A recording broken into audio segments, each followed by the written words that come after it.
Comics Plus, what's going on? This is going to be a long video, but it's from somebody that I respect a lot. High Tops Films. He put out a lot of good review videos, and particularly the one of Batman does not kill. I will always love that one. But he made a video of, I've always respected his opinion on certain videos, on movies and things like that, the way he elaborates on things. But this one, he actually said Wonder Woman 1984 was kind of wonderful. And I'm very surprised, as someone who studies film and cinematography and such, and has a lot to say about story. He did not. It appears that he actually liked Wonder Woman. So it's 17 minutes here. Let's just get into it to see what he has to say. It's the only review that I will watch. Hey guys, Happy New Year. Hope you're staying safe, hope your holidays were great, and you got to do the things you love while spending time with those you love. Speaking of love, people are not going to love Wonder Woman 1984. I swear to Hera that a good portion of people on this platform especially, are going to fucking hate it. It's only been out a week, and they're already saying it makes no logical sense. They're already saying that the plot is silly and dumb. Hold on. Before he tears into the... I think I saw... Was that me? Was that me? Oh, never mind. I thought that was the blue shirt that I sometimes wear. Weird how a blurry Linda Carter can kind of look like Akasan. Are going to fucking hate it. It's only been out a week, and they're already saying it makes no logical sense. They're already saying that the plot is silly and dumb. They're already saying that the CG is bad, that it looks like it's from the 80s. They're already saying the characters are cheesy in one note. They're already saying it's cringe, you know? Okay, I do want to point something out. They're already saying it makes no logical sense. They're already saying that the plot is silly. This was really weird to me because this is supposed to be Japan and this is supposed to be Shibuya, and this doesn't make any sense if this was this is a very minor nitpick, and the only people that would notice this is if you live in Shibuya or you're a technical expert. But this is a HD TV screen that was only erected a few years ago. LEDs weren't even a thing back in 1984. If you actually look up Tokyo, this sounds so fucking dirty. Well, if you go ahead and if you look up 1984 Tokyo in Shibuya, Japan, you'll notice that there's only hand-painted screens. But I couldn't unsee that during the movie. But my job is actually right over here to the left. That's my office, my new office. My old office was on the other side. But yeah, this is so funny that they chose that. So weird. Anyways.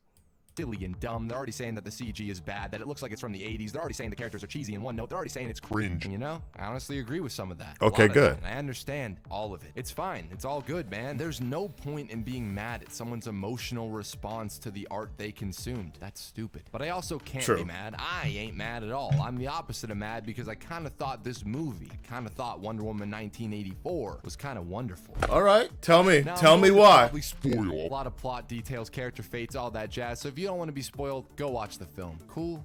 Before we get into this, did you know that 2 out of 3 dudes will experience some form of male pattern baldness by the time they're 35? That's pretty scary. But if you want to prevent hair, if you wants to see results so you products on the market, films. Thanks. So, most superhero movies are cut from a few different but everlasting and iconic cloths or capes or whatever. The point is, if you're making a superhero flick, you're probably putting your own spin on, or at least taking some cues from one of these films. You're either making your Dark Knight that's grounded in reality, that might get you the Oscar nomination. You're making your Avengers with likable characters, snappy dialogue, and a tone that's fun for the whole fucking family. Or you're making your very own Richard Donner's 1978 classic Superman film. Just those 3, that's it? Ridiculous, but entirely sincere genre movie that wears its heart on its sleeve. You're making a movie that is never afraid of being a comic book, but embraces the art that comes with that. And to me, that's Wonder Woman 1984, an entirely insane, ridiculous, bloated, poppy camp fest that gets a little lost in a jumbled Throw-Every Spice-In sauce.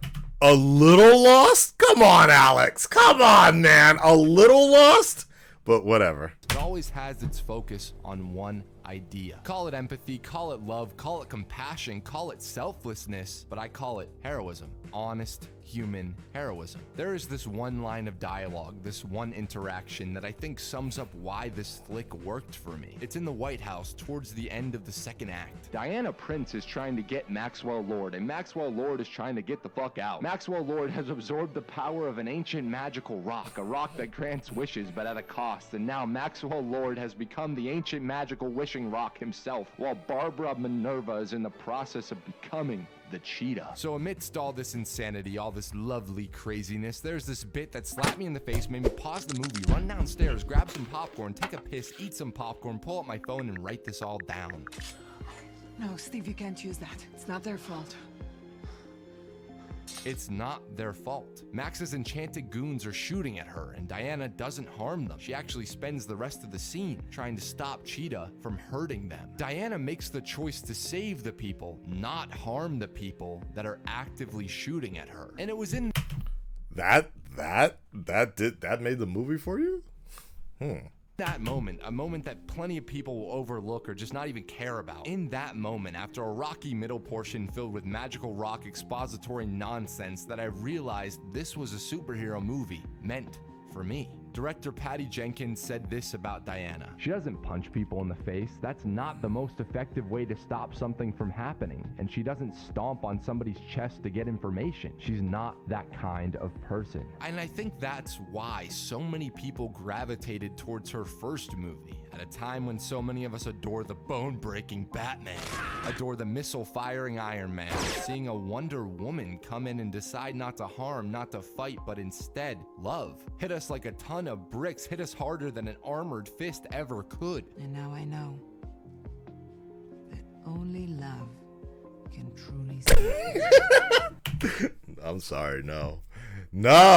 I mean, he has every right to have that opinion, but I'm almost the exact opposite. As I've said with the first movie, I felt like Diana was just way too passive, and Gal's performance is just really passive about everything and like halfway asleep sometimes in certain delivery of lines. So, but Red Dreaded Nation, you guys let me know. Do you agree with what he's saying about that? Is that why people love the Wonder Woman movies? Yes or no? While we continue. And that focus on love, that focus on empathy that defined the first film, defines my favorite elements of this one. Maxwell Lord, Maxi Boy, Pedro Pascal is having the time of his life. He's not only chewing, but devouring the scenery, inhaling the scenery. That's not going to work for a lot of people, but it works so well for me. And that's not solely because of how much fun it is to watch him have fun. There's some subtlety in his performance, some depth. Max is kind of a deconstruction, a look into what defines the stereotypical business con man like Gene Hackman's Lex Luthor. Hackman's Lex wanted land, real estate, power. That's all we get from him, really, and that's fine. That's enough. A perfect contrast to Superman in a movie that needed to be all about Clark.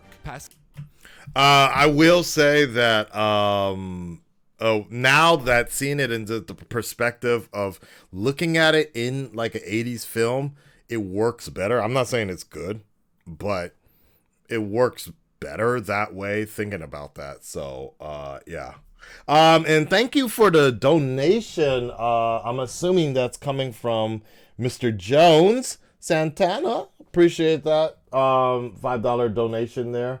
I don't know why the alerts are not working, but oh, I'm sorry, because I turned them off, I think. So, during recording. So thank you for the $5 donation. You got put on the list. Let's go.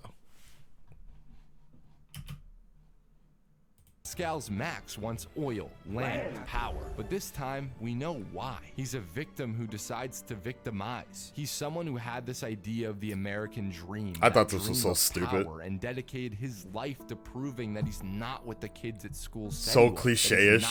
They started showing this like in the last act. What he thinks of himself. We can understand that. We can understand why he is who he is. Why would I? When it's finally my turn! I think the best comic book flicks paint in broad but meaningful and personal strokes. You are trying to appeal to literally everyone, satisfy every customer, an impossible task, but you need to make something you love, make something that connects with you first of all. If an artist doesn't love something, truly love it, then why the hell are they making it? And it's so abundantly, profusely clear that Patty Jenkins just loves this character, just loves the comic book she comes from. So Wonder Woman inspiring bravery and love and the hero inside of everybody is like something that I could get really fired up about. I'm super passionate about it. And you know, it's an honor really to get to do that for any kid or person. Most of Wonder Woman 1984 is not afraid at all to just be a comic book, and its worst parts are the parts that seem a little timid, a little jaded, a little untrusting of itself. People are going to hate this magic wishing rock. But like, dude, did you hate the radioactive spider? The baby sent from the planet Krypton. Comic books are so fucking dumb, but so goddamn amazing. You're not mad at the wishing rock. You're mad at the fact that the movie doesn't trust you to understand the damn rock when it should. Trust the audience to get behind the damn rock without spending 20 minutes and 20 lines of dialogue explaining and re-explaining the damn rock and the consequences to that damn rock. I'm a simple guy. You tell me there's a damn rock that grants damn wishes, but at a damn price, and I'm goddamn in. That's all I need. That's all we need. If we can buy the lasso of truth, we can buy this. Same goes for how Steve Trevor returns. Don't make The Rock put Steve's soul in the body of some poor schmuck. Just make The Rock bring him back to life. There's no need to waste time explaining it. It's a damn fucking magic fucking rock. Fuck The Rock for a second. The point is, I don't care about how Steve is back. You don't care about how Steve is back. We care about what him being back means. I care about the 10 minutes of Steve and Diana flying. I care about their electric chemistry and love, and it's clear that Akasan did not care about that at all. Akasan did not care about Steve being back at all, and it made no difference to the movie for me at all. Like, you could have cut all of that out, and I would have been completely fine with it.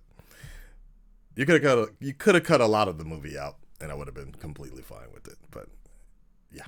that's what Patty cares about. It's clear that's one of the major reasons people love the first movie. There's no need to waste everyone's time explaining the absurdity. Just let it be absurd. Patty. Most everyone's issues, myself included, will come from things like this. Come from a screenplay that feels very rough. That feels like they started shooting the billion-dollar sequel to the billion-dollar beloved smash hit a little too soon. Barbara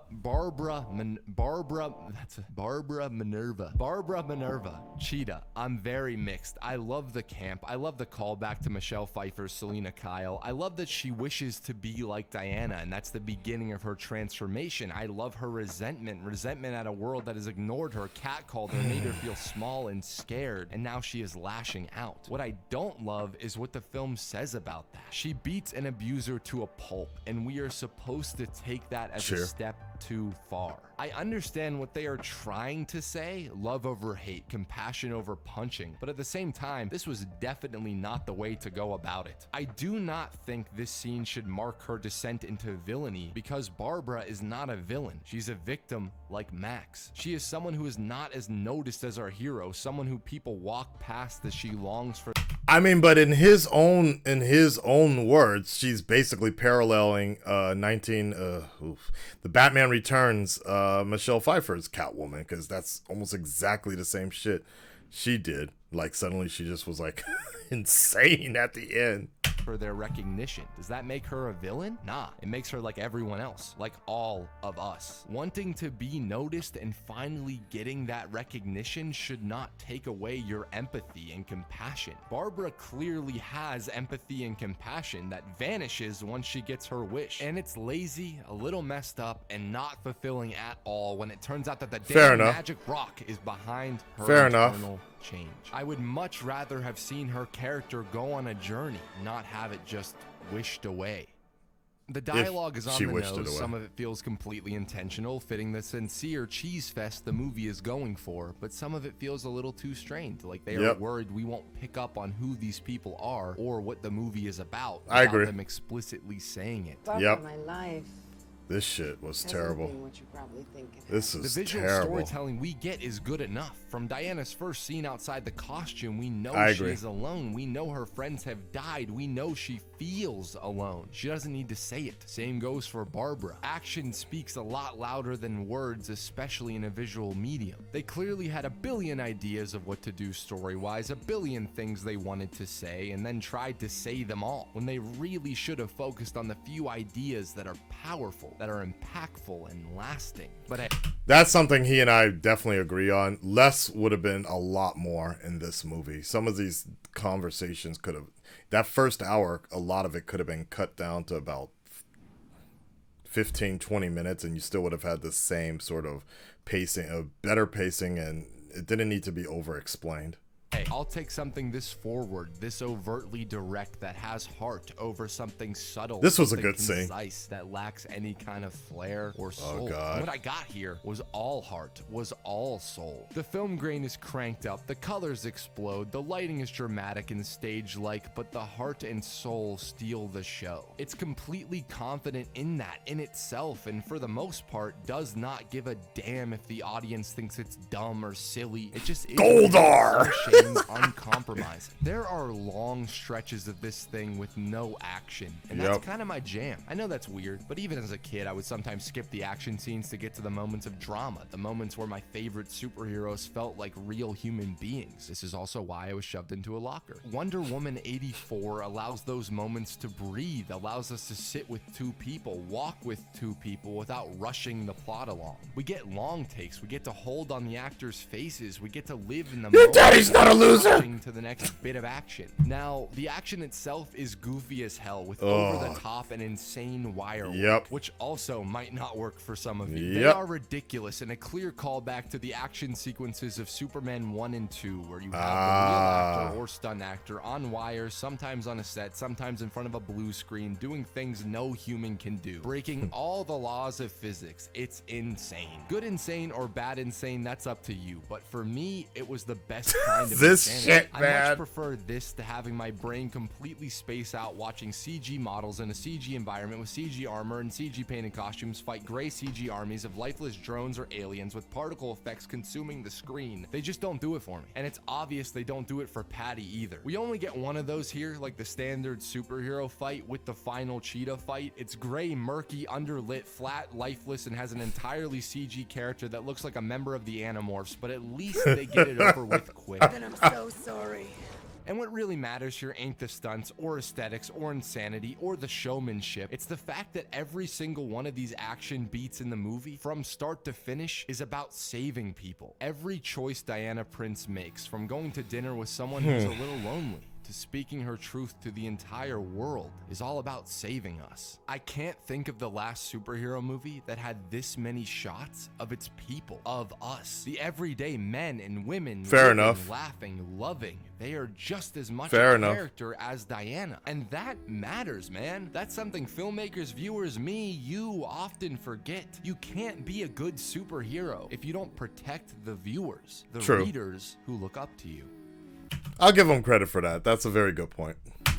At the beginning of the film, after being way ahead in this Amazonian competition, Diana falls off her horse, but still finds a way to be first to the finish line, not knowing she'll lose. At the end of the film, she once again lets go of Steve. Her heart is crushed, but she still finds a way to keep pushing towards that finish line, knowing fully This that was the she only good has scene. lost.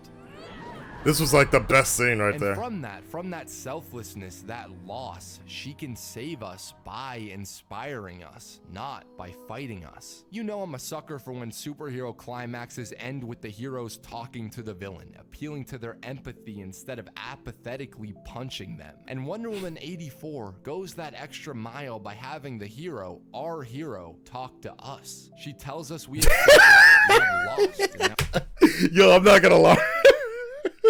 I'm not gonna lie, yo. When I saw that movie, when that shit happened again, remember? So I watched this in theaters. So, and I was by myself, and I was kind of worried I was gonna catch a case of corona because 2 rows behind somebody was coughing really early on in the movie or whatever. And I'm like, you know, and they didn't have the social distancing. Thank you very much, Japan, for this screening. I don't know why there weren't spaced out seats, but whatever. So I'm like up here like that, and with the moment she looked at the screen, I had this. I was just like, "You talking to me?" She looking like she dead ass was looking at my soul. I was like, that was like so uncomfortable. It was just funny to me though. It was such a like fourth wall moment. I mean, again, I know what they were trying to do, but I just thought that was hella funny when they did that. Apathetically punching them. And Wonder Woman 84 goes that extra mile by having the hero, our hero, talk to us. She tells us we have suffered, we have lost, and that we all wish the world was a different place, but we must persevere and try to come together through love, not hate, and that love can save the world. It's a very... Again, they are very lucky that this movie came out before the Capitol riots from the Trumpsters and such. Yeah, very lucky, because people would have been like, "Oh, this is such more unrealistic than it already came off as." Optimistic perspective, one that believes that we can all be wonderful, all be heroes, and save the day if we just care for each other. We can all take our loss and learn to fly, soar in the sky, use the weight we bear, look around us and see those burdened by that same weight and use it to rise up instead of letting it push us down. A few weeks back, I got What the fuck? and tweeted this thought. I said, movies aren't about logic and plot. That's why I almost never talk about those things. They are about emotion and feeling. I went to take one shit, came back, and to my surprise, I was being shit on like the class clown that I am. But I meant every word. To me, in my experience of making and watching movies, they are never entirely about the logic. They are never entirely about the plot. Those two things are used to give you a feeling, to evoke a reaction from you. They are needed to support that reaction, to support the characters, but they are not what art is about. Wonder Woman 1984 doesn't focus on plot or logic or realism or anything like that. It cares about supercharging you with earnest emotion, wrapping the lasso of truth around you and making you feel. And not everyone will feel. The messy, insane, and frankly, whack story might get in the way of that. Not everyone will be on the same wavelength, and that's totally cool. But I felt, I chuckled, I smiled, I teared up, I cared. And that can be kinda wonderful. That was beautiful. That was actually very well done. That was very well done. I may not agree with him completely, but I get where he's coming from. The hell's that noise? Hey guys, thanks for watching. All right. So there you go. Kind of wonderful. That was good. That was well done. Though the first comment is actually very good. I don't really care. I don't really care how much heart was put into it. If the acting and writing is garbage, then it doesn't land. But interesting. Very interesting. It's interesting looking at this from High Top's perspective now, because it also sort of opens up a little bit more into what types of movies he likes. As I've noticed more and more over the years, ever since his Batman Does Not Kill video, I've noticed more and more his favorite movies of all time are the Sam Raimi movies. I think he liked Shazam. He liked Venom.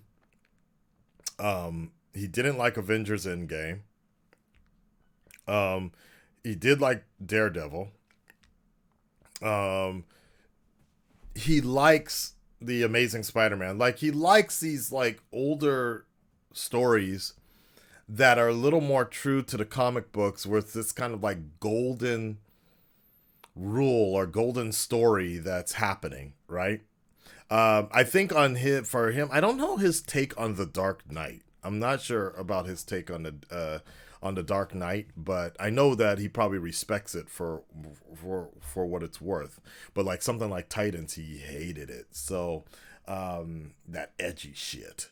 So I get where he's coming from. So, and I can understand if you're a fan of those movies that came out almost 40 years ago.